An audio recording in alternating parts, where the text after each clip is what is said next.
अवध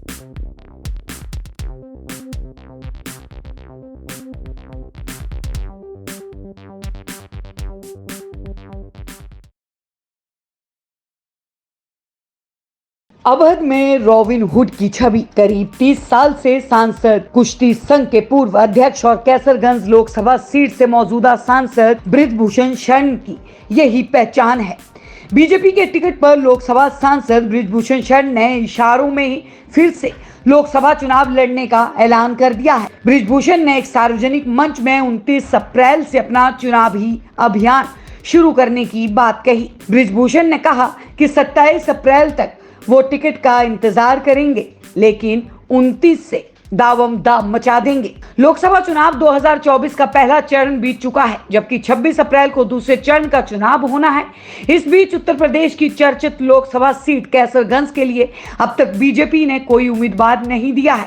इस सीट से कुश्ती संघ के पूर्व अध्यक्ष बृजभूषण शरण सिंह सांसद हैं। जब इस सीट के लिए मीडिया ने बृजभूषण से बातचीत की तो सांसद ने खुद को कैसरगंज सीट का प्रबल दावेदार बताया। इस दौरान बृजभूषण ने यह भी बताया कि आखिर अब तक बीजेपी ने इस सीट पर अपने पत्ते क्यों नहीं खोले हैं। फिलहाल बीजेपी ने कैसरगंज का टिकट अभी तक फाइनल नहीं किया है। दरअसल महिला पहलवानों के शोषण के आरोप के लगने के बाद उनके टिकट पर खतरा मंडराने लगा था। हालांकि पार्टी ने कभी भी बृजभूषण का साथ नहीं छोड़ा।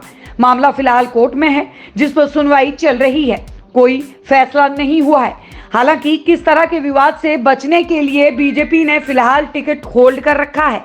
बीजेपी में देरी होने की वजह कयासों का बाजार गर्म है। हालांकि बृजभूषण शरण सिंह के बॉडी लैंग्वेज से ऐसा लगता है कि उन्होंने चुनाव लड़ने की तैयारी कर रखी है। दरअसल कैसरगंज लोकसभा सीट यूपी की हॉट सीट में से एक है। बीजेपी नेता और सांसद बृजभूषण शरण इस इलाके के बीजेपी कार्यकर्ताओं के साथ एक बैठक की। उसके बाद मीडिया से इस सवाल की बीजेपी अभी तक इस सीट पर उम्मीदवारी का ऐलान क्यों नहीं कर पाई। इसका जवाब देते हुए उन्होंने कहा कि अभी तक विपक्ष ने भी तो इस सीट से किसी प्रत्याशी का ऐलान नहीं किया है। इस वजह से बीजेपी ने भी कैसरगंज सीट से अपने पत्ते नहीं खोले हैं। बीजेपी सांसद बृजभूषण ने कहा कि इस समय कैसरगंज लोकसभा सीट पूरी तरह समय देश की नहीं बल्कि पूरी दुनिया में चर्चा का विषय बना हुआ है। इसी चर्चा इंटरनेशनल स्तर पर हो रही है और एक समय ऐसा भी था जब इस सीट के बारे में देश में किसी को भी पता नहीं था। बीजेपी सांसद ने आगे कहा कि यह सीट तो प्रधानमंत्री नरेंद्र मोदी के पास है। अगर मोदी इस सीट पर चुनाव से 1 घंटे पहले भी उम्मीदवार का ऐलान कर देंगे तो भी इस सीट से लड़ने वाला जीत कर ही आएगा। आप देख रहे हैं सौगंध टीवी, सौगंध वतन की।